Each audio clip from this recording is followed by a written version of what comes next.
Hailing from the backwoods of New Jersey, welcome to the Jersey Guys Music Podcast, where we feature in-depth music discussions and interviews with special guests from the worlds of hard rock, heavy metal, and AOR music.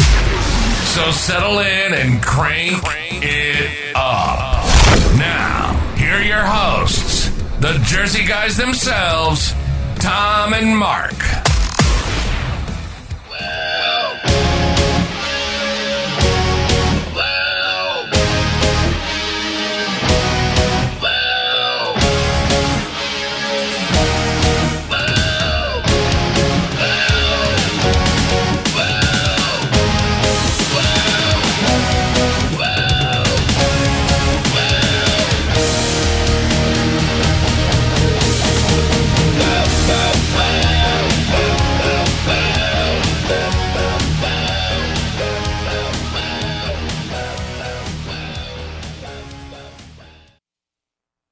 Hey everybody, welcome to the Jersey Guys podcast. I'm Mark Ballo here with my co-host Tom Coyne, and today we have very special guests.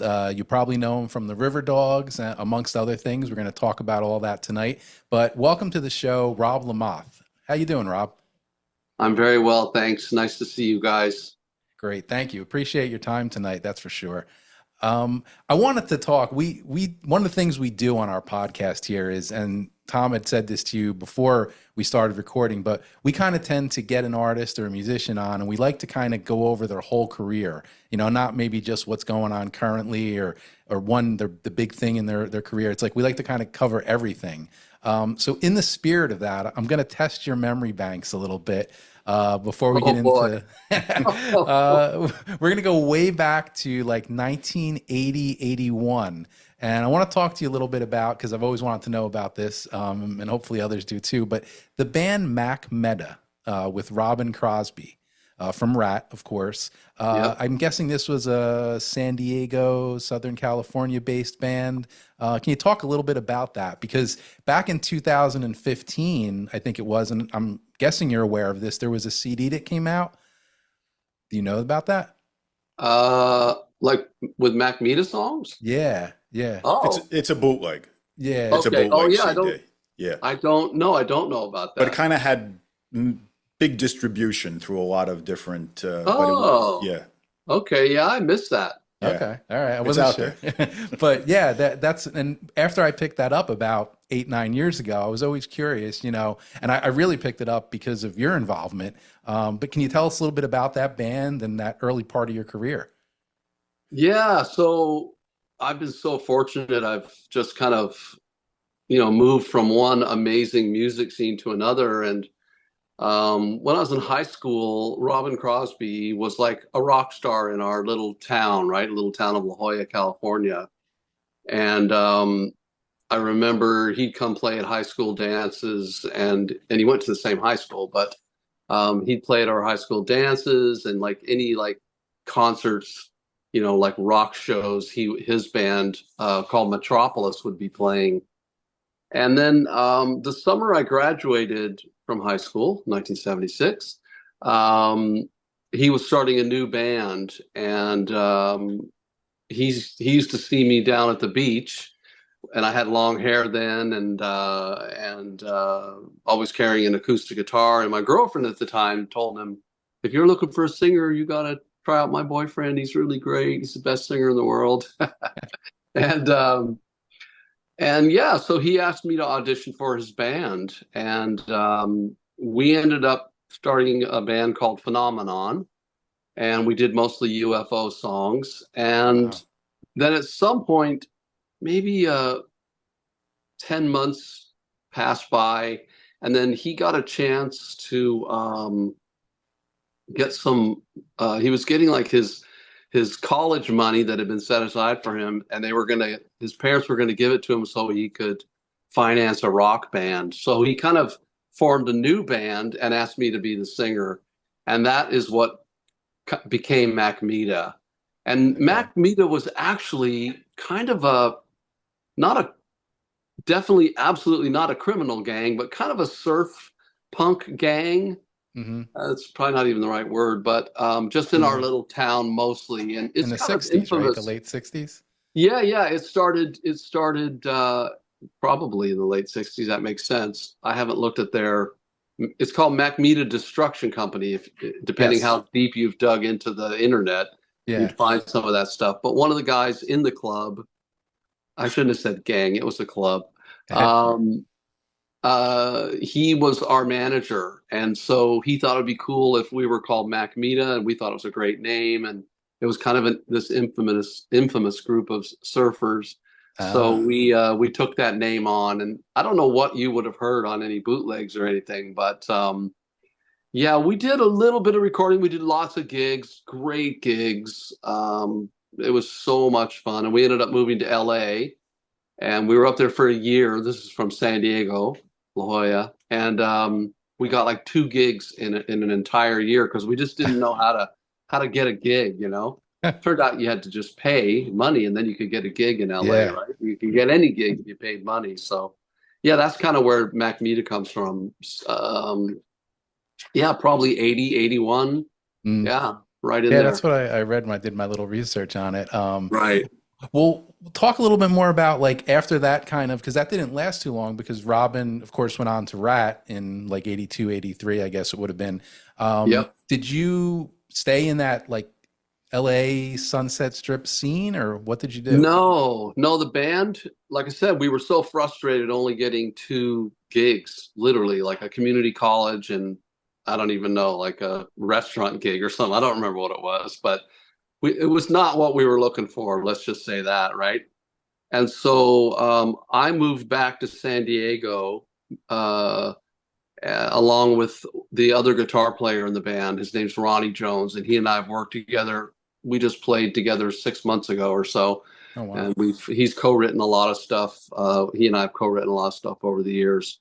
He was in a band called Black Bambi actually later on, but that's a really good band, Black Bambi. That finally came out on CD about a number of years ago. Terrific stuff. That's right. Really great stuff. Great singer, great song. Terrific, yeah. Yeah, Ronnie was, I think, kind of the main driving force behind that. But anyway, yeah, we moved back down to San Diego kind of with our tails between our legs because, we got sent off to LA in whenever it was, 80 or something. And, because we were kind of the rock heroes at the time in San Diego. And then we came, we kind of came slinking back down the highway, to San Diego. And then Ronnie and I just started a couple other bands. We were just obsessed with writing. And so we were always writing songs and we were always putting together bands and always having some levels of success.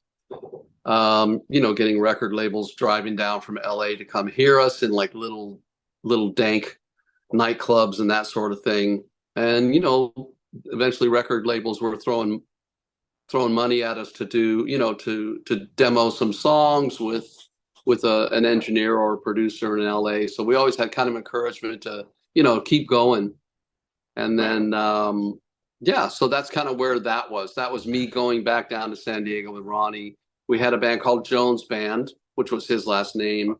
And I know we probably had another band after that, but yeah, we got lots of good gigs in San Diego and kind of, tried to figure out how do we go back to LA. We had all this interest, but we didn't really know how everything worked. And then the second time we went up there, then we really learned a lot once we got up there, and then we started getting big time managers and record labels interested, and it just kind of kept going from there. Okay.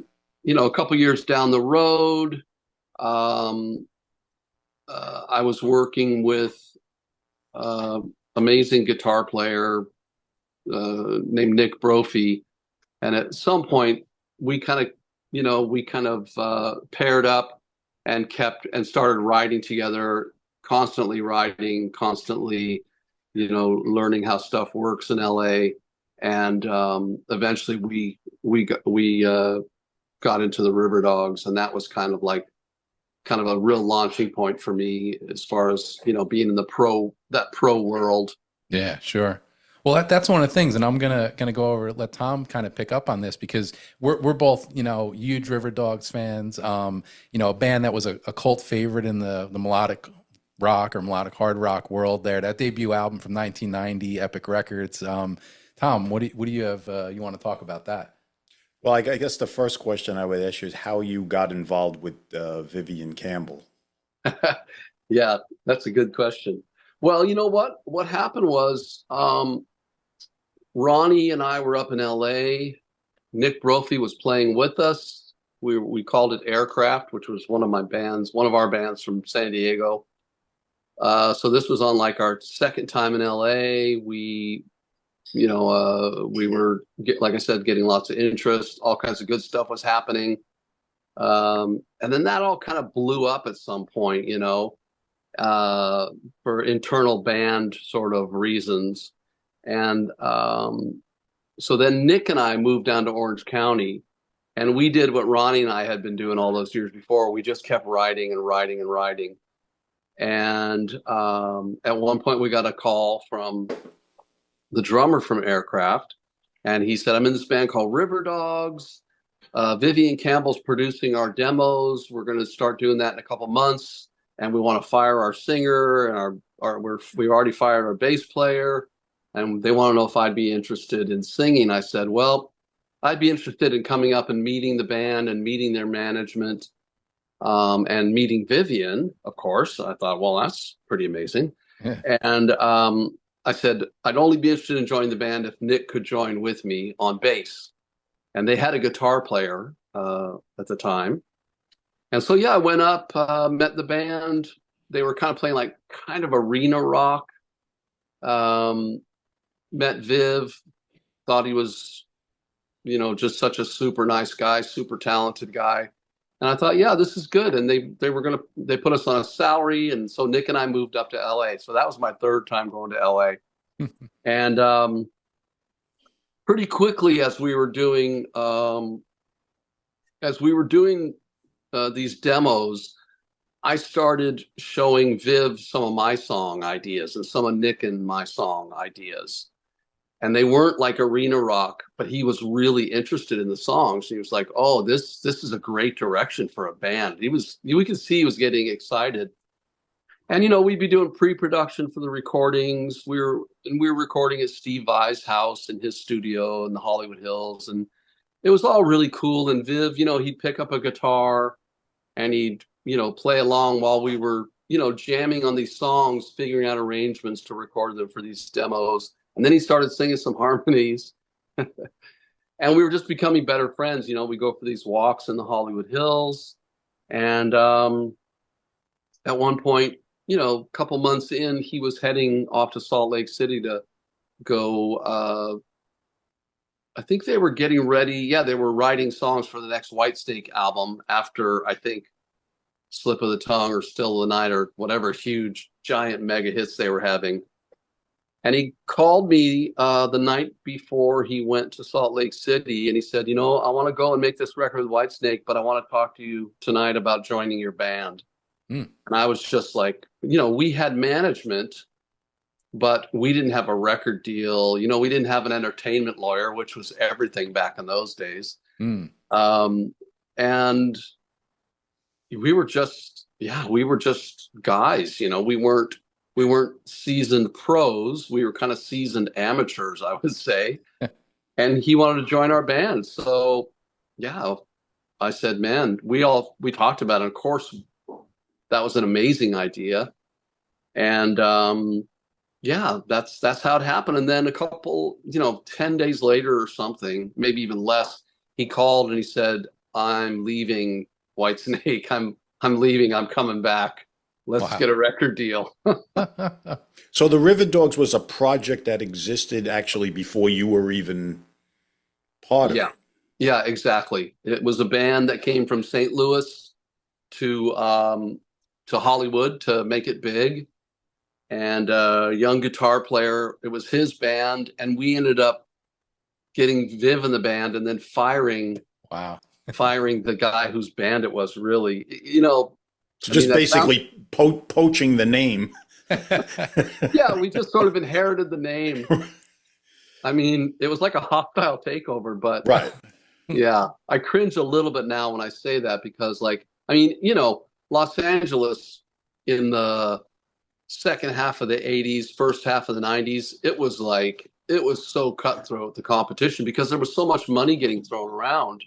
You know, every rock band that would develop a following in Hollywood would get a $250,000 record deal from a major label and probably a publishing deal. And, you know, that's what happened to us, of course, super quickly. As soon as having Viv in the band, obviously, and then our manager was well connected, and you know, we just played for the labels like in our rehearsal room, and we got a record deal like within a week. And yeah, then we just kept writing, and you know, like you said, we made this album that was, you know, still is like a cult album. I'm so proud to be part of that. You know, it still blows my mind. I still feel so fortunate about that. I just was in the right place at the right time. And, you know, Ronnie Jones and I and Nick Brophy and I, we had been in the trenches, you know, for a decade at that point, just writing like fiends. You know, that was always our thing, was songs. So I guess I was ready, you know, and Nick was certainly ready, you know, and then joining up with Viv, and then, yeah, it was amazing. And then, as you guys probably know, you know, you wouldn't know the details, but like the record came out, and like 2 weeks later, we went to dinner with the new president of the record label, and Viv said, "Hey, what's the next single going to be?" This was after Toy Soldier and I think. And the new head of the record label, brand new, like he had only been there a couple months, he said, "Well, there's not going to be another single. And in fact, your record's over. You should start thinking about writing another record." Wow. And we were at dinner with our manager. We were just going on a little Southern California tour. And I'll never forget Viv's face when the new president of the label said that. Because we were like, you know, we had songs that were gaining traction on the radio, and we thought, hell, we're on our way. You know? Yeah. Wow. So that was pretty. You know, we learned something. The new president, we weren't his project. He was bringing in projects, and that was what was going to get the focus for the next year or so. And hey, that's just business. It's just how it works. So we got kind of parked to the side, and yeah, you know, I got no complaints about that, because I got to make a record, and then records after that I'm not embarrassed by, you know, that I really believe in, and I'm still doing that. So yeah. Now, at that point, there was kind of at least what I thought was a little bit of a shift in movement, in style of bands, you know, with the overproduced keyboard hair band sound. That's a term I'm not wild about, but it kind of gets the point across. And the Riverdogs, there were other bands, Badlands, Tattoo Rodeo, Thunder from the UK, Cry of Love, were a more stripped down. Like when I first heard the Riverdogs album, I remember my friend Phil and I heard it as a promo when it came out. What it reminded me of was Badfinger meets Free. Wow. Wow, that's pretty awesome. Yeah. Maybe you weren't like going for that, but like in retrospect, if you listen to that album now, do you kind of get that type of late 60s, early 70s type of songwriting, vocal? Yeah, for sure. Right. Okay. And yeah, and those bands you mentioned, those were all bands that I also felt kind of fit in that, you know, because I was the main songwriter on that first album, and I was writing everything on acoustic guitar, and then just bringing it to the band, and they just, you know, just blew it up in the best possible way. But you know, that's how bands, you know, like Free as an example, you know, I'm sure Paul Rodgers wrote a lot of that stuff, and probably, who was the guitar player? Was that Paul Kossoff? Paul Kossoff. Yeah. You know, so much of what they did sounds like it was written on acoustic guitar, whether it was or not. But yeah, I think we thought of ourselves as a throwback for sure. Acoustic guitar, Viv with a Les Paul and a wah wah and a chorus and not much else. Even when he had the big Bob Bradshaw guitar rig, and yeah, pretty drums, bass, acoustic guitar, electric guitar, some keyboards, not a lot of layers of stuff, Right. And then real vocals, like a lead singer, and then Viv and Nick singing harmonies, So yeah, I appreciate you saying that, and I agree. I think we kind of fit in with some of those bands that were kind of throwbacks, like you said. I mean, amazing bands, obviously, like Cry of Love. Oh my gosh, the kind of Americana rock, or I don't know Yes. what, Yeah. There was a resurgence of that at the time. Unfortunately, it kind of got by 92-ish, it got stamped out. But there Yeah. was a Grunge took resurgence. over. Yeah, and I Grunge think just took over. like myself, I was a little like yourself too, a little bit older into that late 80s scene. I was already Yep. pushing 30 years old. So I Yep. knew all those bands that I grew up with as a teenager. So that stuff really hit a chord with me when I heard all these bands that were doing a more, not stripped down, but more of like a, rootsy, type of, Rootsy, organic. right, Yeah. Not the over processed right, drums, Right. but a drums in a room kind of sound. right. Which I like that, but there was from like 82 to 89, there was just so much of that. Yeah. That it was refreshing when bands in the late 80s to 90s started doing that throwback, Yeah. Free, Bad Company, Badfinger, those type of bands were all the bands that I grew up on, Yeah. and it was really refreshing. It always felt like, I mean, I felt my whole career like I was just behind, too far, a little behind or a little ahead of whatever trends were happening. I remember I've seen so many artists like kind of come and go or come and become huge stars. Um, and people for 30 years, people have been, even longer than that, people have been reaching out to me. Hey, have you heard this new band or have you heard this new artist? It's so much like what you do, man. Like, I think your time is coming. And I'd hear whatever it was and go, oh my gosh, this is amazing. I do fit in this kind of groove, And I don't know, it's funny, but I think my timing's always been a little off, which, my bank account probably suffered for that, but my life definitely benefited Right. from not, getting on the rock and roll, the rock star treadmill thing, or whatever that is, the rock Yeah. star roller coaster, more like it, I guess. Yeah, I'm pretty introspective here. I turned 66 in August, and I'm switching all my publishing from the States up to Canada. Um, and that happens beginning of October, I think. But I've been kind of gearing up for that, really reviewing my catalog, making sure, looking at what songs never got registered, things like that, And man, I got this body of songs, like so many songs, and sure, I've written some that were, I might not want to sing nowadays, but most of what I've created, I'm super, super proud of, and happy to have my kids hear it, and I don't have to like, hide while they're listening to it. So Yeah. Well, I wanted to, before we get off the first album, and Tom jumps into the second, I wanted to ask you, because you just mentioned a minute ago about, a little bit of keyboards on that debut album. Tom and I were just talking about this before we came on. On that first album, the last song on the album, America, you guys yep, had keyboards by Kevin Gilbert. yep, Great Kevin Gilbert, late, great Kevin yep. Gilbert. Tom and I both big fans, Toy Matinee, Giraffe, and stuff like that. Talk a little bit about how he got onto that song, even though it's just a small part. Well, he produced that song as well. And actually, we fought really hard to get him to produce our first album, but the label, he was just unproven at the time. He had, he with his band Giraffe, they had won a huge like global Yamaha music battle of bands kind of thing. And he had lived up, I think, up in Northern California, I think, if I'm not mistaken.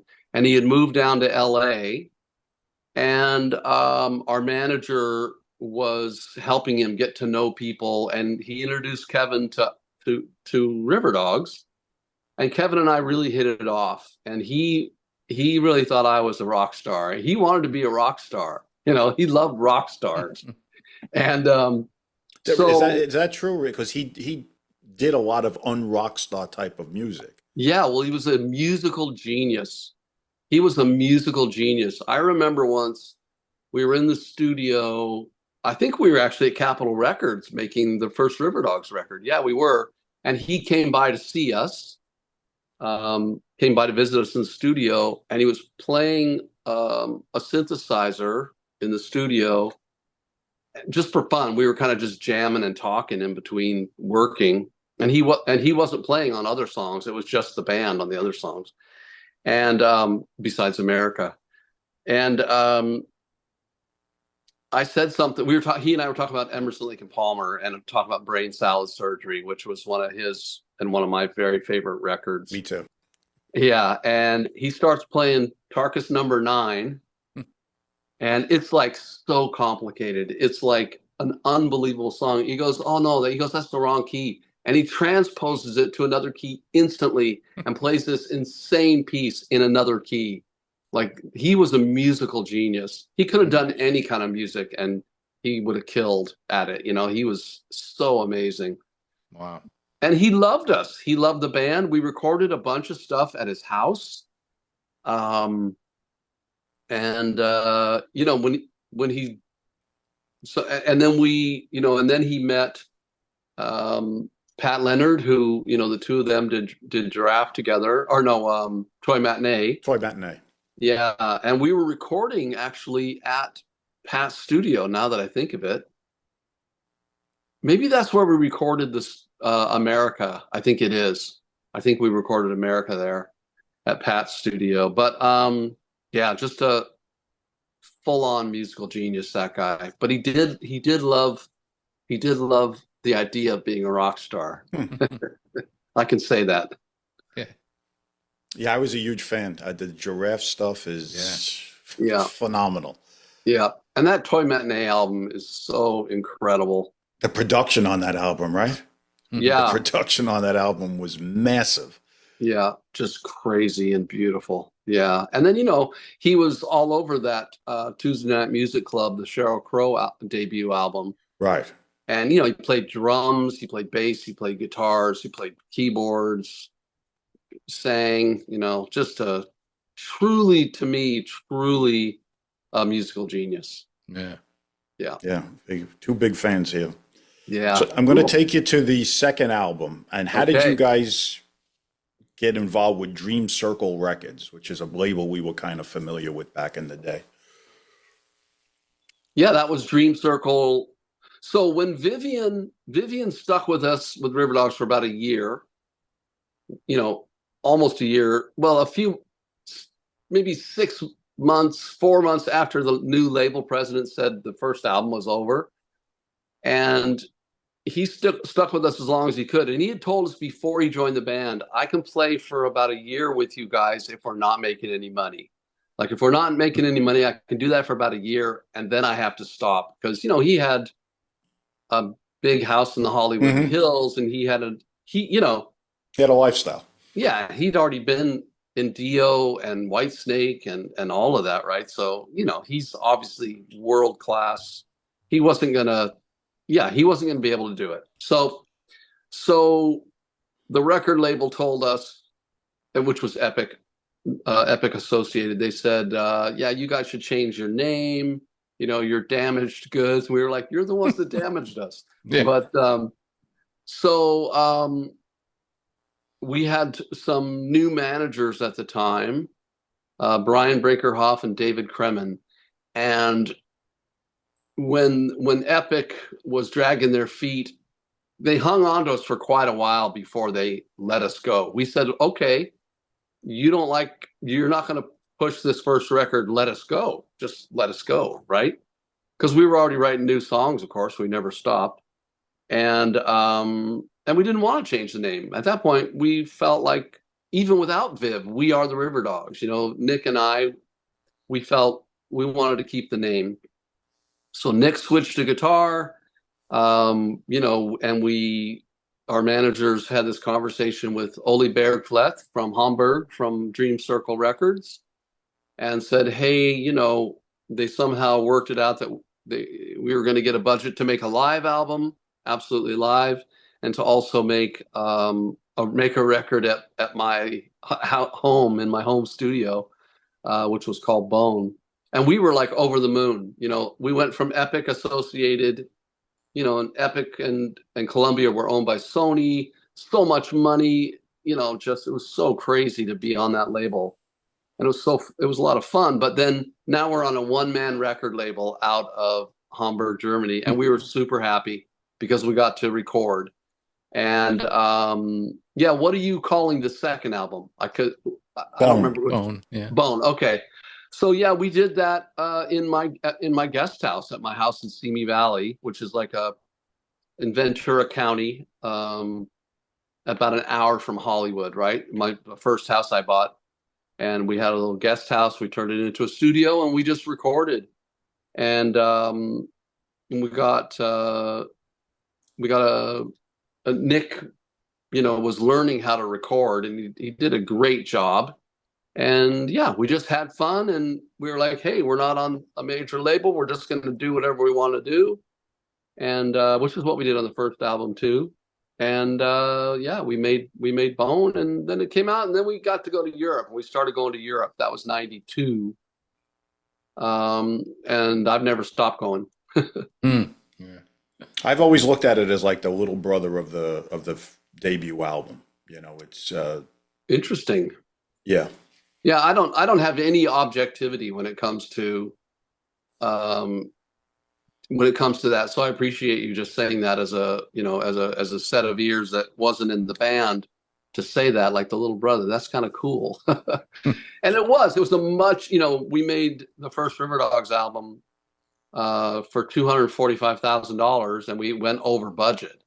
And then we made Bone, probably, I don't even know. I mean, it couldn't have been that much money. You know, it might have been $5,000. I don't know. Wow. Yeah. But we just had fun and experimented. We felt pretty free because we weren't paying for studio time, because we were in my guest house, you know? Yeah. So, I thought it was a terrific record. I remember when it came out, the vibe was, what's it going to sound like? There's no Vivian Campbell. right. And they're not on a major label anymore. Yeah. You know, so the expectations were kind of, you know, a little uneven until I heard it. And to me, it was, you know, it was like a part two of the debut. It sounded, Wow.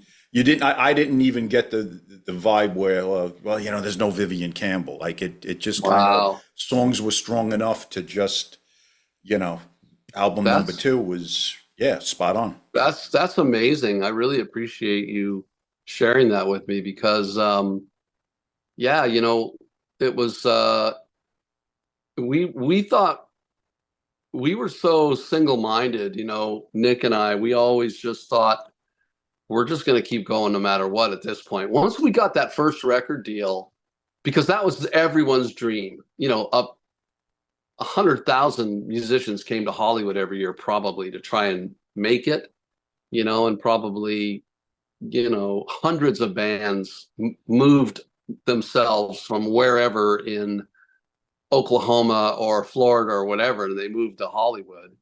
And the fact that we got that major label record deal at the time, we thought that was the only path, you know, to what we wanted to do. And then it turned out there was other ways to do it. And so I appreciate you saying that, because that was a really low budget record. And a lot of credit, of course, should go to Nick, because he's an amazing engineer. We recorded the drums on like electronic drums, you know, like we didn't have, I probably had 5 microphones, you know, like So in other words, you couldn't pay for Mike Bayard to play on it. No. No, he was so great on the debut. No, but by that point we had Ronnie Siago in the band on drums and Kerry Bear on bass, and we had already gone to somebody starting up their motorcycle next door. But we hadn't been to Europe yet. But knowing that we were making a label, a record for a European label, we thought, man, we'll get to go to Europe now. And we were pumped for having been, technically we were dropped by the label, but yeah. We would have liked to have been dropped earlier, because they kind of, like I said, they kind of hung on to us for a bit, which kind of sucked. But once we finally were free of that, then we could do what we wanted, and we already had the offer to record with Dream Circle. So that and Dream Circle started then everything in Europe, right? Legit yes. Press days in Amsterdam and Hamburg, yep. With all the journalists coming through. We'd be in a hotel room, and all these journalists would come throughout a day, and then we started doing all the touring, and yeah, that was amazing. A tiny record label, a one-man label, but it opened up a whole new world, in Europe. So, well, that's what was going on in Europe at the time, because the scene in the States completely dried up, and you had, Now and Then Records in the UK and Dream Circle in Germany, and those yep. guys were kind of keeping the heartbeat of melodic rock. Yep, in the mid '90s. MTM and MTM, Magnus's label, all those little labels. They really kept it going, and to this day, it probably would have completely died out if not for those little European labels in the '90s. You are so right, and we'd be over there touring, and then we'd see all these bands from America that they were having trouble getting good gigs. And there they were, or making records anymore. Yeah. And there they were in Europe, right? So, yeah, it was an amazing time, right? And it was almost like being away at summer camp or something. We'd run into other bands over there, and it would be, and Taiketo was one of those. Yeah, bands. I was going to say they basically made a career out of playing in Europe, and after Shotgun Symphony and a Jersey band that became big over there. That's right. That was pretty incredible times. And then we'd meet like British bands that were over there playing. And yeah, it was an incredible time. That was like 92, through 95 for sure, when we were kind of going over there a bunch. And then I moved to Canada at the end of 94. I kept going, I kept going to Europe after that. So like I said, I've never really stopped. I was just there for a month. June 15th through July 15th. I'm still recovering. Like I said, I had laser surgery on my right eye and full-on gnarly surgery on my left eye while I was there. I had to cancel 3 gigs. Wow. I haven't canceled many shows over the years, hardly any. I mean, I'm sure I hadn't canceled 3 shows in my entire career. But I did have to cancel my last 2 shows in the Netherlands and then my show in Paris.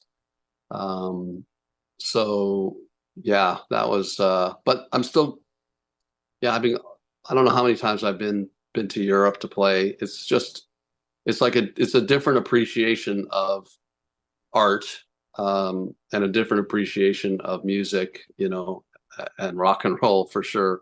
And beyond rock and roll, then your fans get older with you. And now it becomes a generational thing where, their kids are sitting on the stage while I'm singing my songs. Their kids are sitting on the stage, listening. And they've grown up with my music, right? So that's pretty amazing. Yeah. Yeah, I mean, it stands the the test of how your music stands the test of time. Does it resonate all these years later with younger people? Yeah, it's amazing. Yeah, something I never would have imagined when we were dreaming of that major label deal and thinking that was the end all and be all. Spoiler alert, it's not. Because we didn't, as teenagers and kids, we didn't have that with our parents. There was no crossover in music. But I have a 24-year-old son that he's on the podcast sometimes. He's into, all this stuff, like heavily into it. So I sometimes explain to him what it was like 30, 40 years ago. So he loves the music, but he can never experience that. Right. But I always look at guys that recorded stuff in the 70s, and there's guys in their early 20s that are really digging on the music a lot. Yes. You know, Isn't we that didn't have great? that with our parents. You know, Yeah. there wasn't that crossover. No. Well, after the 60s, somewhere in the 70s there, I don't know, I think there was like a cultural shift, Yes, and absolutely. yeah, as much as the Beatles or Elvis Presley or the Stones had their fans and all that, of course, those are all huge artists. But something happened, I think, with listeners at some point in the 70s where it was Right. like a counterculture thing, I suppose, kind of a revolution. And we were kind of at the right there. You and I Yes. were at the age we are, Well, that's why I at always the age tell we were Mark, then. who's a lot younger than we are, much 54, younger than we are. 54. He's just a kid. Right. He's And I always say, and we have the same exact birthday, me and you. It's actually for music, it's the perfect birthday because you were young, old enough to appreciate the late '60s, all of the '70s, and still young enough to be part of the '80s. So you had it was the perfect age, what we have. 100%. Are Yeah. you and I have the same birthday? Yeah, I was born in '58. Oh wow. Okay. So Yeah. yeah, we were there at the end of the 50s. I don't remember much about that. 58 and 59, no. But you remember But the late '60s. I do because I I was I, already I into remember music. I remember the early 60s, right? I can remember back to like 63, 64. The Beatles, I remember seeing my Absolutely. dad's reaction to the Beatles on the Ed Sullivan Show. My dad was like, had this sour face. Because he couldn't relate to it at all. Mm. It was like they were, That's my point. That's yeah, what they I were, was saying. it's like Right. they were just screaming. He couldn't tell what was Right. going on. He didn't recognize it as music. And I thought, oh, okay, that's cool. This is, he's going to hate this. And then I started, playing with a tennis racket, pretending like I was playing guitar, right? And Yeah. I wanted Beatle boots. I got Beatle boots. I Right? had Beetle boots too, and I had three of the four Beetle dolls. I never got the John Lennon doll. That was the only one I didn't. Amazing. Well, before we go on even further, I'm going to jump a little bit ahead, Rob. And you talked about, and Tom just mentioned about, his son, who the younger generation getting in the stuff. I actually saw you play at the Melodic Rock Fest in 2010 out in Illinois, the Andrew Oh, McNeese one. yeah. And so I wanted to ask you a little bit about that because it ties in with what you were just talking about. You did a solo acoustic set at that Melodic Rock Fest, but you had your son on drums with you, right? I sure did. And now, like, he's a rock star. Like, I don't know if you see my social media, like, he's a monster of a drummer, and he's playing with several like killer bands right now. He's having a hell of a summer, that's for sure. So playing Nice. big festivals and all the good gigs in Southern Ontario where we live. He's on those gigs playing drums. So, but yeah, with my kids, they've always been part of my music. They've always been there. My eldest is now 35, and that's Josh, my eldest son. And he would be at Riverdogs rehearsals with us sleeping, with not headphones, but like those things that block the sound. What are they called? Headsets? I don't know. Mm. Ear mufflers. Earmuffs, yeah. Yeah, earmuffs. But he would be, he was always around. And then when my son Xander, the drummer, was born in 1991, same thing.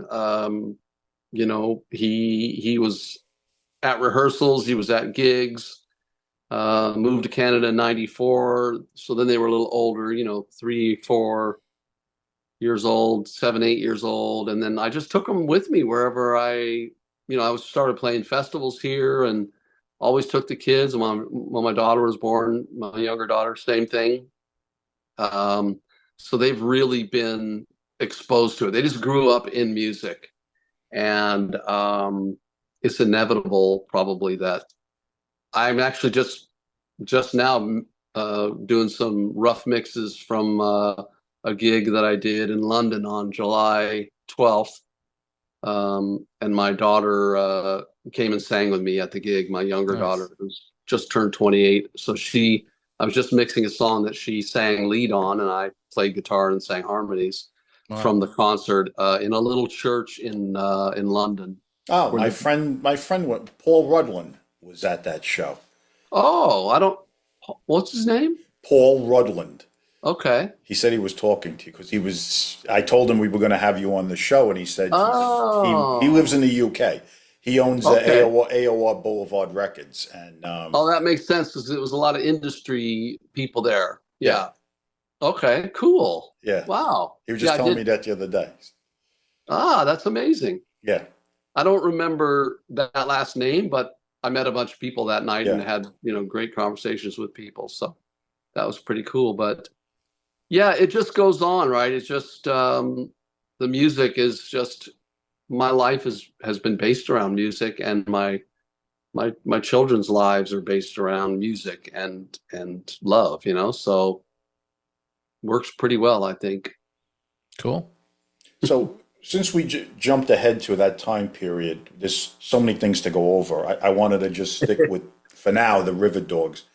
Yeah. The third album, because Mark had mentioned McNeese and that time period.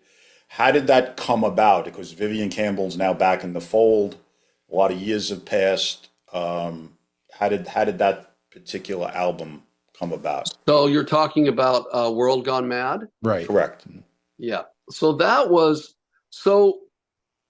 even when Viv went and joined Def Leppard, we all stayed in touch.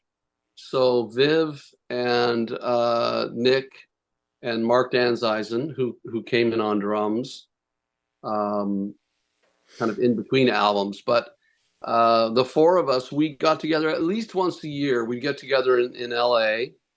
And at that time, Viv still lived in LA. And even when I moved to Canada, we'd get together and we would spend a day and, probably get some Mexican food for lunch and a beer, and then go back and sit in Nick's living room and do some writing. But not ever thinking we would record anything. But we did that consistently through the years. We would get together and we would talk, and we would always write stuff. We never even talked, hey, let's write something. We just we'd be doing it. We'd pick up guitars and somebody would play something and somebody else would go, hey, that's cool. What's that? Oh, I don't know. And so we were always developing these kind of ideas. And then Andrew, he got a hold of us somehow, I think through our manager at the time, and asked us if we wanted to make a record. And we said, well, we've been recording stuff. We never stopped recording stuff. So that record, though, was kind of cobbled together. We didn't have the budget to get in us like we did on the California album a few years ago. We didn't have that kind of budget where we could spend proper time writing and recording together, for a whole album. So, for that World Gone Mad album, it was kind of cobbled together. We would send tracks back and forth to each other, or if Viv was in town, because by that point then he had moved out of LA. But if he was in town, then we would get him to record his parts at the drummer's house, at Mark's house. So it was kind of a bit cobbled together. So it's maybe not, I don't know what anybody else thinks, but I don't know if it's as cohesive as some of the other stuff we've done. I was just going to say that cohesive is a a perfect word. Yeah. Yeah. Okay. It's not, in my opinion. It's not a bad album, but what was to follow, which we'll talk about, and it was light years ahead of it. Yes. Yeah. And for obvious reasons, I think, I think, and some of the stuff on that World Gone Mad was like, we'd record ideas and we might, jump into Nick's studio, which was at his house, and we'd quickly do something. And then later I might just pull it up and, I would ask the guys, hey, can I just mess with this? And I might chop it up, just mess with it. But whenever one of us had time, we might work on it. So it was really made very piecemeal, very, in a really kind of disjointed way. So I'm proud of it because to me, it represents that we kept writing and we kept recording. And there's value in that to me, right? But yeah, I think it's a disjointed record, and I'm not surprised you guys agree. Yeah. Yeah. I mean, it got your name back out there, and I think it got the Vivian Campbell connection. It got people like I know myself and people I spoke to at the time kind of juiced up with the fact that, you know, that Brophy, you, Vivian Campbell back together. Yes. It may not have been the album that we wanted, but that was yet to come. So we could. Yeah, I agree with you. You know, the one song that we probably worked on more together than some of the others was a song called Best Day of My Life. And I had written that guitar, kind of droning guitar thing that starts the song. And I think that song was the one where we kind of felt like, oh man, let's hope we get another chance to make a proper album. Let's hope we get a proper budget to actually spend the time together, writing together and creating together and recording together. So I don't remember. You'd have to tell me. I don't know what year World Gone Mad came out. 2011? 11, I believe. 2011. Yeah. Okay. Yeah. So it took a while, but I really felt like, I think, and I know we all did. I remember an interview that Nick did, and he mentioned Best Day of My Life. Like it was just, there was something about it and us all working on it together in the same room. Again, I kind of brought the ideas in, but it was gelling and it felt so good. And we were like, man, we didn't even know how it could happen, but we were hoping that we would get a chance to do something in the future. And you certainly did. I mean, it took a little while, like about what, six years or so. Yeah. But, the album California comes along 2017. Yeah, that was such a blessing. So, you know, there's Viv. He's off doing the Def Leppard thing, you know, which is a massive undertaking. Sure. Just massive. But we would keep in touch. We've always kept in touch. We've always found ways to collaborate. And at one point, Viv, he emailed me and he said, "Hey, Frontiers Records wants to know if we want to make an album." And we didn't know how much money it was going to be. And it didn't turn out to be that much money, but it was enough for us to travel and get together and spend the time together. And I don't think we would have done it any other way. I don't know that I'm pretty sure we wouldn't have made another album in that disjointed way we did World Gone Mad. I don't think we would have done it. But we had a proper budget to spend time together, rent space, you know, in LA, outside of LA, you know, rent a place to write songs for a week. We rented a house and we got together. We wrote 6 songs in 4 days.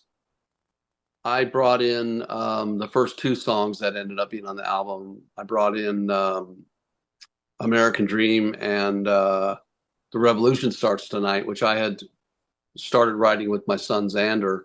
And then I took it to the band. I thought I should show up with some songs because we didn't talk about who's got song ideas. So I thought, well, I'll at least bring a couple songs that are pretty developed. So I brought those in. But the really cool thing was the first songwriting trip, wrote 6 songs in 4 days, went to Mark's studio at his house in Burbank, recorded those 6 songs, like, you know, demos, good demos that we could use to build on. And then maybe a month later, I went back. We all convened in LA again. Although most of us didn't live there. Hey, I'm going to check my battery here. I'm probably okay. I might have to move my camera, my phone. I've got a camera right in my phone. I don't know if you guys heard of this, but newfangled things, right? Yeah. But anyway, I brought in those 2 songs, but then without even talking about how we were going to write the other whatever we needed. I can't remember how many songs we needed altogether. I think we needed 12. And without even talking about how we were going to write the rest of them, we just started writing together. And we had never really done that together as a band, where all the writing from those first two on was just us sitting in a room and writing and completing songs. And it was everyone contributing, which was just turn off my alarm. I also have an alarm built into my phone. You guys aren't going to believe the stuff I got going up here with the technology. Yeah, it was seamless. It was like effortless. We didn't even discuss it. We just started writing together. So Viv would be listening on his phone because he has 5,000, guitar ideas on his phone. And then he'd kind of be playing it, on his guitar without even being plugged in. And I'd be making coffee in the other room or whatever. And he'd play something cool. I go, what's that? And then, or Mark would be playing something on guitar, our drummer. And, I'll be like, oh, what's that? That's cool. And it was so organic. And it was so easy. And like I said, we needed 11 or 12 songs because we needed a bonus track for Japan. And we just wrote them as easy as you could write songs, but it felt like that continuation from the debut album. It felt like I told the band, like, let's imagine we released the debut, we've been touring for a year and a half straight, and now we're writing this California album. And we all kind of got our heads in that space. And the songs on California are, most of them, it's a concept album, and most of those songs refer to songs from the debut, or it's the daughter of somebody in the song from the debut album. There's this complicated, probably genealogy I could map out someday. I never will, but those songs were all connected to the songs on the first album in different ways. So it was a really fun album to make. It was such a fun album to make. And we did everything we could to make it,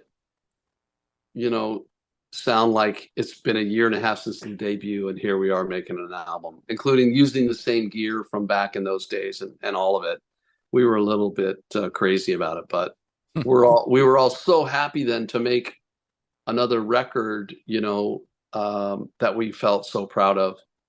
And we got great response from it, and it was pretty satisfying all those years later. Pretty satisfying, I think in a lot of respects, it's almost on par with the debut. I mean, wow. It's. Oh, I agree. And that's lofty praise for somebody that worshipped at the altar of that first album. But what took me by surprise by it was, I'm being brutally honest, the album before it, I wasn't wild about. Yeah. And when this one came out, I wouldn't say I was jaded toward it. I bought it right away, but I wasn't expecting something this strong. Wow, that's cool. And it really, I mean, me and Mark spoke about this actually this afternoon, because I listened to it one more, I've listened to it repeated times, but some of the songs, I just actually wanted to throw a few songs by you that were just huge favorites of mine. Okay. Welcome to the New Disaster is just a brilliant song. Yeah. The riff is just great riff. The Heart is a Mindless Bird is another It's a great song. Great song. I mean, the songs, Something Inside and The Revolution Starts Tonight. Those are probably my four, if I had to pick four favorites. But wow. Yeah, just brilliant songs that I really think, again, rival the better stuff that's on the first album, which is that's incredible, because I know, like you said, we made a cult record, that first one, and that's certainly not what we were trying to do, but the people that liked that first record really loved it. We still get that love, right? So and so many of those folks said things similar to what you're saying, that they have that respect for that first album, and that California is right up there, Mm-hmm. So And you know, that's the pretty beauty of incredible. cult records is nobody ever sets out to make one. They just somehow turn into one. Well, that's a good point because you can't set out to make it Right.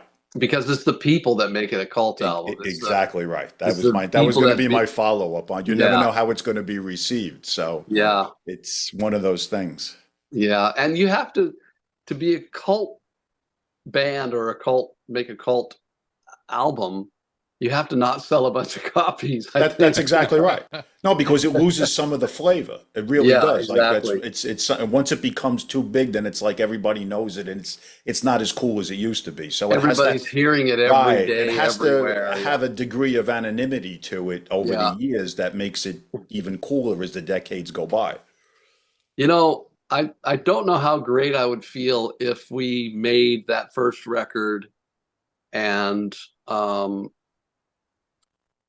and nobody heard it. I think I think all of us, I think Nick and Viv and I would probably feel a lot of pain about that. If a Hmm. small number of people didn't get it, if that cult following didn't discover it and go, holy shit, this is something. That would have really been, I think that would have been really hard because we felt like we we felt like we did something special on that debut, and we felt the same way with California. We felt like we had done the best we could, like all the stars aligned on both of those albums. They really did, in different ways, very different ways. 3/4 of the way through the debut, we fired our producer, um, and got another wonderful producer, Jeff Glicksman, to finish it up, and Michael Frondelli, who we fired from the first album. We've reconnected over the years, and no hard feelings. He was going through a rough time in his life, and so were a couple of others of us, probably, if I'm honest. And so there was some tension, but that probably made for a better record in some ways too. Um, so the stars somehow aligned, like we're saying, you can't set out to make these beautiful little albums that a few people are going to treasure. Right. I don't know how I don't know how you could do that intentionally. I don't think you can. This album had a lot of what I would call like sneaky hooks, like the songs would sound good and then there'd be like a hook and you'd be like, wow, really? Like that song just like all of a sudden a minute, 2 minutes into it just took off into another direction that you didn't expect. And me personally, as a longtime music listener, I like songs like that. Like it's not like that real catchy song that you hear right away. It's got like that sneaky hook that you didn't expect, and then all of a sudden, it's like in your head.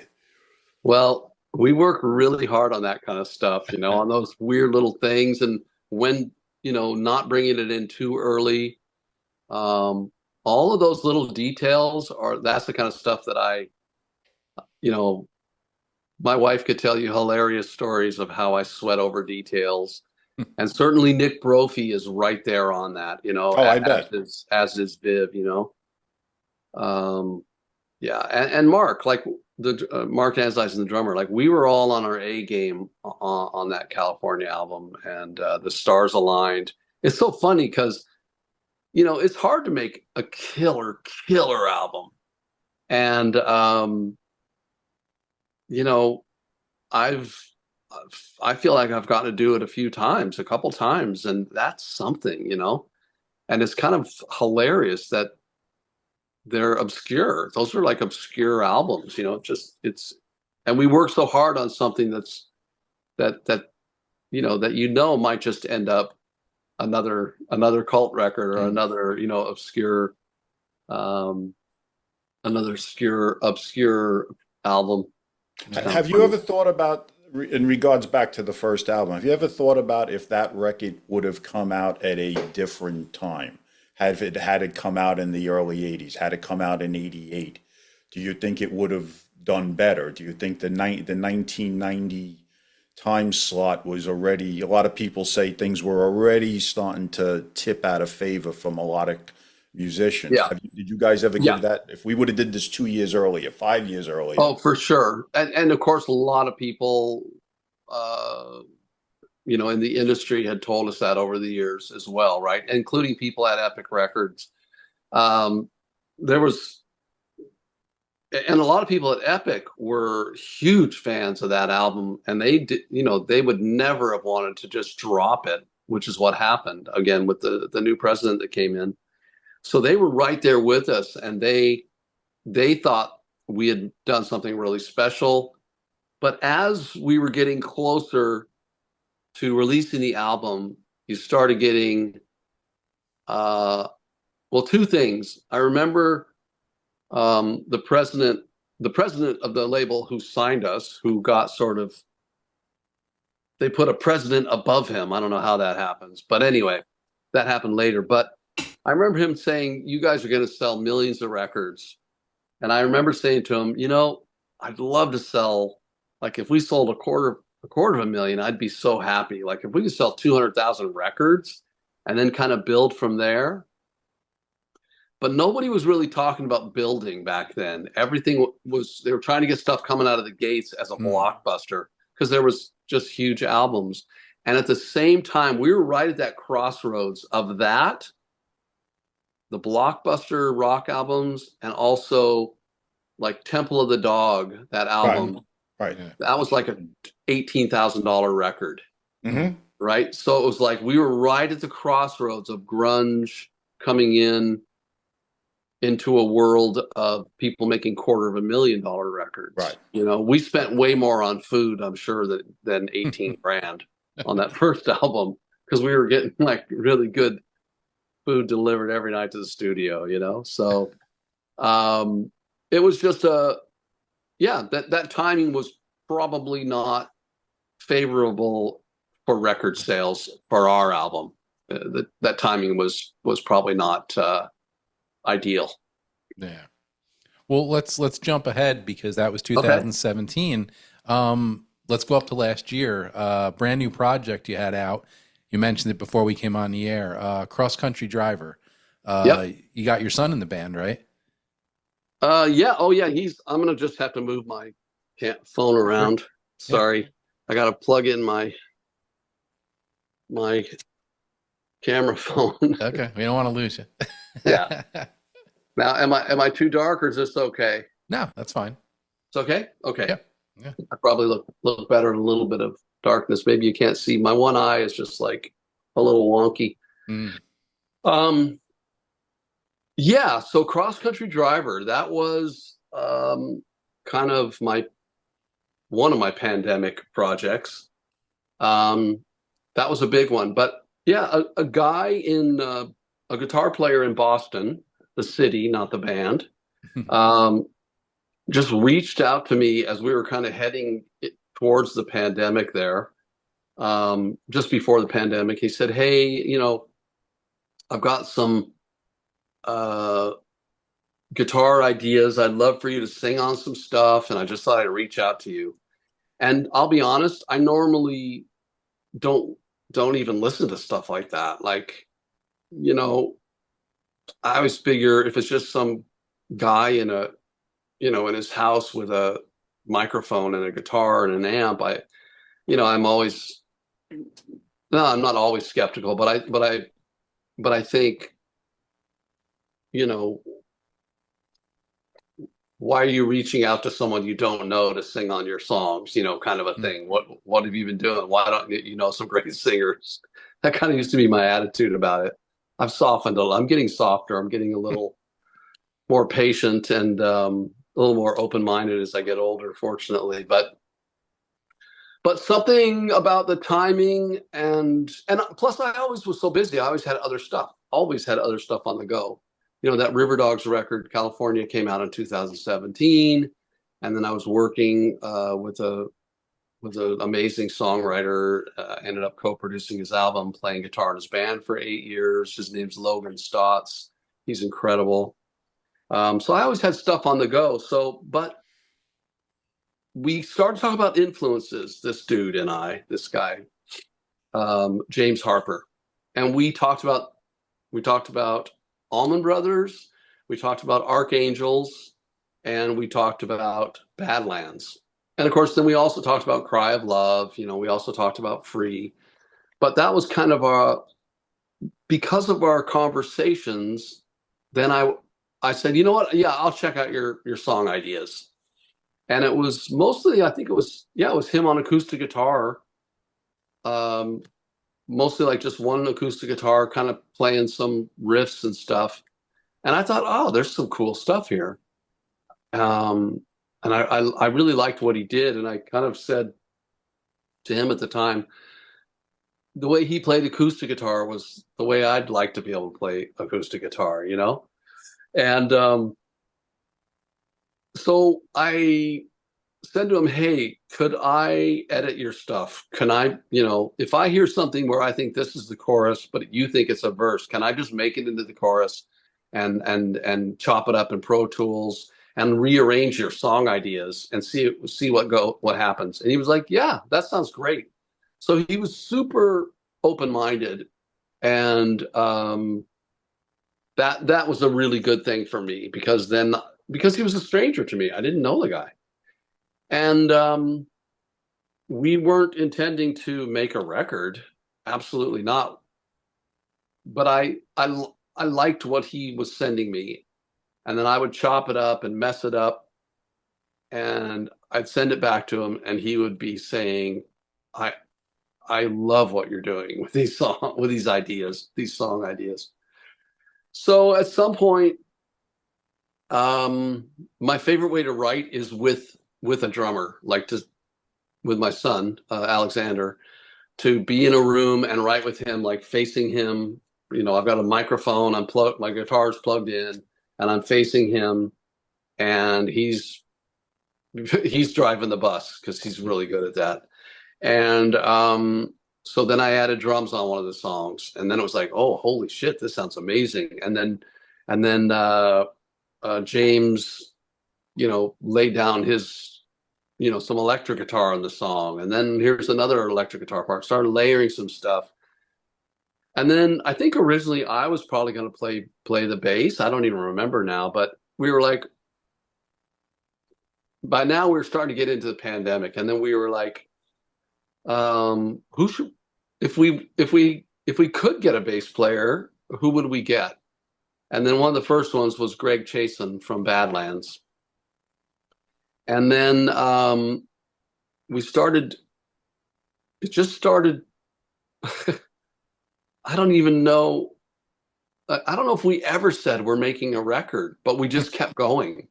And then Xander started playing drums on more songs. That started, changing how I was arranging the songs. And it changed how James was thinking, because we were, really, Xander was really driving, like I said, driving the bus. He was pushing the songs in particular directions, right? And that was so much fun. And Greg Chason said yes. Doug Pinnick from King's X, another band that James and I both really love.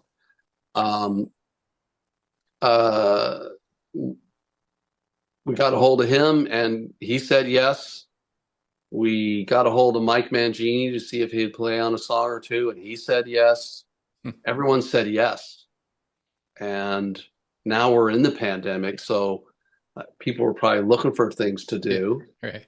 And of course, Vivian played on a song and sang harmonies on a song called Risen. And that's just kind of how it went. And it just was this organic thing. Then when we had like 7 songs done, we were just like, okay, so now it seems like we're making an album. We started talking about how will we release it, right? And we thought, maybe we would just release it ourselves online, And then I sent it out. I sent a link to, like, I think it was only maybe 5 people. Nick Brophy, Nick Teeter at Frontiers. I can't remember now who the other people were. Oh, my manager, Paul, I just sent it out to some people. Oh, a guy in Canada who has a label. And I just said, hey, like, any thoughts on this? Like, I don't know where this music fits. I don't even know what it is exactly. We had this direction that we started with, and then we just went off in other directions. It seemed to me like a really self-indulgent record, because it is. You know, we made it like we were a band with like lots of red wine and unlimited budget. That's kind of was our attitude, right? Although we didn't have any real money to like make the record. And yeah, I asked somebody that works with my publisher, you know, any suggestions, like any thoughts where this might fit. And then like 2 days later, I got an email from the business affairs at Frontiers, and they said, hey, we would love to release your album. And I was so surprised, because I thought this is just so self-indulgent. Like every song ends with like us just rocking out, jamming out, freaking out, you know? But yeah, so then we were so fortunate just to get some distribution, right? Just at this day and age, it's a challenge, right? So yeah. So nice. That's how that record came to be. Very, very organic. Like I said, I was just working on some songs with James Marshall, and then brought in Sander to help me. And I thought it would be just fun. It was, you know, fun to get to work with him, especially because of the pandemic, like I said. And then it just kind of went from there, and we started asking people to join in, and everyone said yes. So that was, we made like a dream list of people to play on certain songs, and then those people said yes. So doesn't get much better than that. Yeah, very cool. So I have to ask you before we wrap up, because I've been asked this question by other people to ask you. Yep. Will there be any chance of a Riverdogs new album with the classic lineup again? You know, for a while there, I mean, when we were done with California, I told the guys and our manager, I said, hey, you know what? Like, to me, that's the cherry on top of the cake. You know, like we were all in our A games, you know, on the friendship level and on the musical level, we were all on our A games. We made a record that we felt really good about. And I said, you know, I think this is a really good way to just wrap it up. And I said at the time, I would be afraid if we try to do it again, we might not make as good a record. And besides that, Nick produced and engineered that thing for next to no money, because we didn't get enough budget, you know, from Frontiers at the time, to make that California album with Riverdogs. We got enough to like get together a couple times and write and you know, and pay for our sessions if we went to go record drums somewhere or whatever. But you know, Nick essentially produced it for free and engineered it for free. And that's not really fair. I wouldn't ask him to do that again. And he couldn't do it now because he's way too busy. He's way too successful as a writer and producer in Nashville, to take out that much time like he put into that album. He put so much time into it. So, you know, having said that, the thing is, I don't think anybody's going to be able to give us enough money, which is only, you know, 40, 50 grand, but to get us all together where we could really write together again and make a record like that, except this time get Nick paid. I don't think that money's going to come around. I doubt it. And even if it did, if you guys said, hey, surprise, Rob, we have $50,000 and we want to give it to Riverdogs, I would still be nervous about, I don't know if you can catch lightning in a bottle 3 times. And I feel like we did it twice with Riverdogs. So I would, yeah, I don't know. I don't even know if, I don't know. I don't think it's going to happen. You know, sometimes that's not a bad thing to say that, you know, like a lot of musicians are very hesitant to say that. And as fans ourselves, we kind of like when things end on a good note. There's nothing worse Yeah. than a band that you follow that falls off and puts out a couple of crappy records, and you kind of Yes. have that sour taste in your mouth. Yeah, I There's know. nothing wrong with going out Yeah. on a high note. Well, I feel like we went out at our best. You know, we went out on top of our game. We didn't go out on top of the world or I on top of respect the that. charts, Yeah. but I really do feel like we went out at the top of our game. Everybody kicked ass on that record. Like everybody in the band really did. Just you couldn't have asked for more from anybody in the band. So yeah, I feel, and I haven't thought about it lately. So it's interesting you're asking me that now because as I think about it, um, yeah, I don't see any way that it would happen. I'll be honest, you know, Mm. if I'm answering you honestly, which is what I'm doing here tonight, then I got to say, yeah, it's, Okay, Yeah. yeah, No, I don't hey, see I, it. I respect that. Yeah. Yeah, No, yeah, fair enough.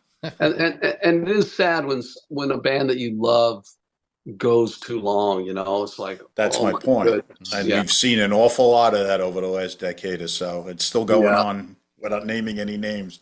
So, Yeah, you know, I respect, I'm not going to name any names either, but you know, I've gone to see bands in the last few years, or I'm aware of bands the last few years that you just think like, yeah, you're damaging your legacy, you know, like you kicked ass for 10 or 20 or 30 years, whatever. And that's kind of a shame. And I don't know why they do it. These fuckers with all this money, like you well, don't that's have the to odd go out, thing. That's you know? the odd.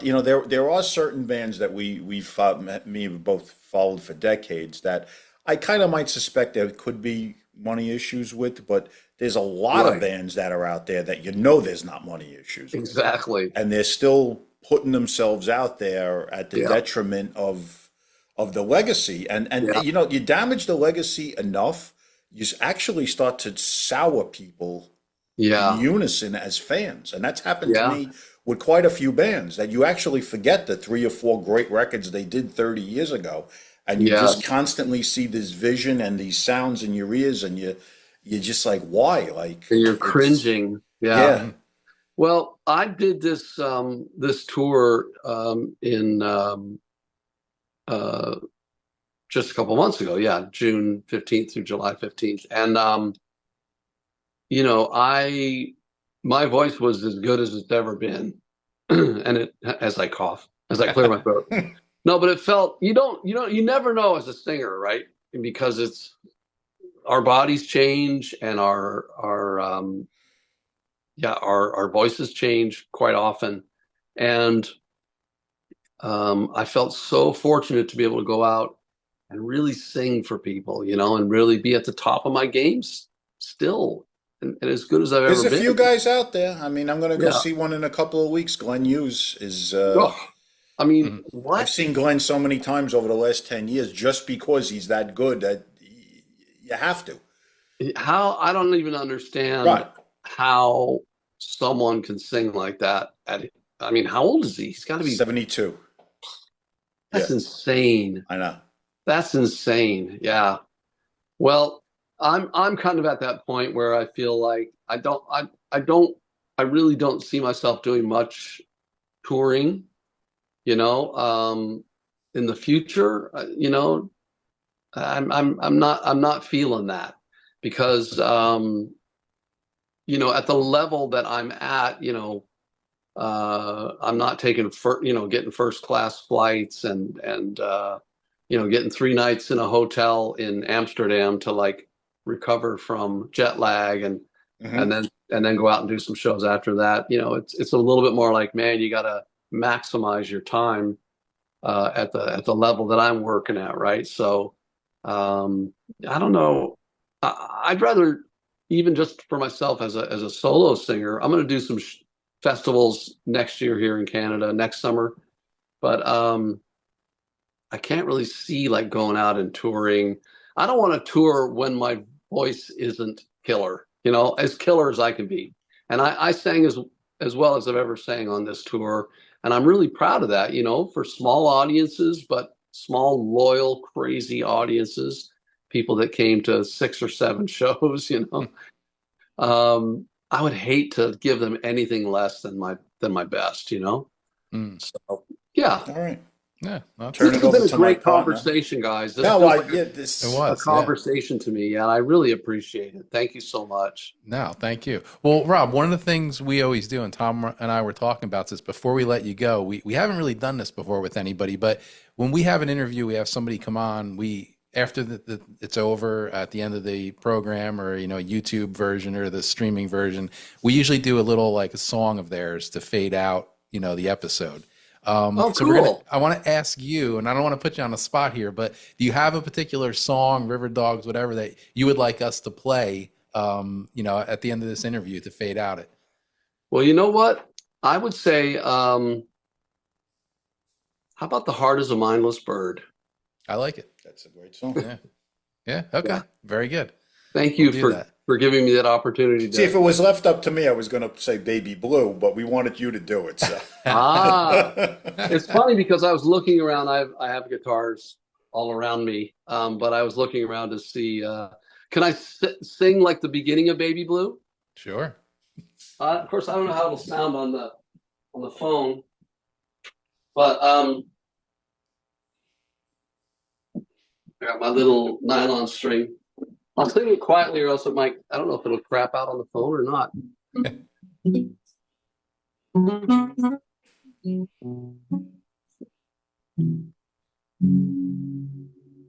I've barely sung since the tour, but I'm going to try to just back off a little bit. My daddy told me that a man don't cry. The words sounded true, but it's a lie. And when I look in my baby's eyes, feels like I've been born again. I would swear right now a man is strong, but time and time again I've been wrong. Heaven feels so sweet. You're the heartbeat.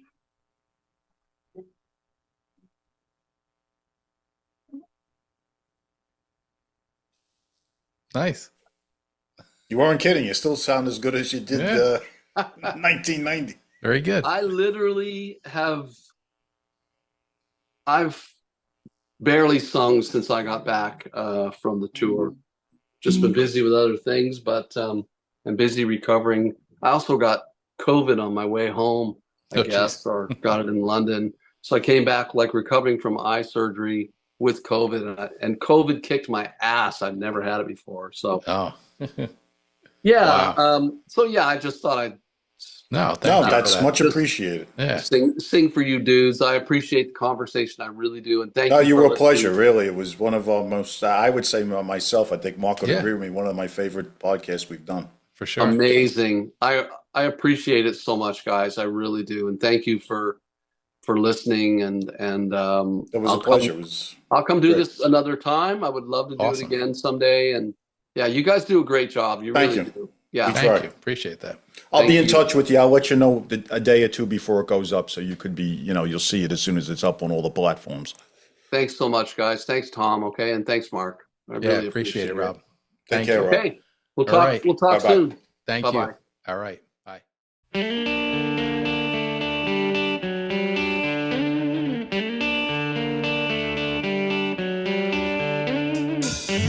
No easy way back home, no faster way to go.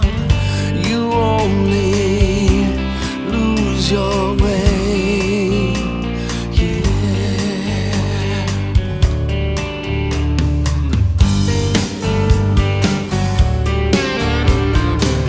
The lesson ends where it begins. The heart is a mindless burden. same.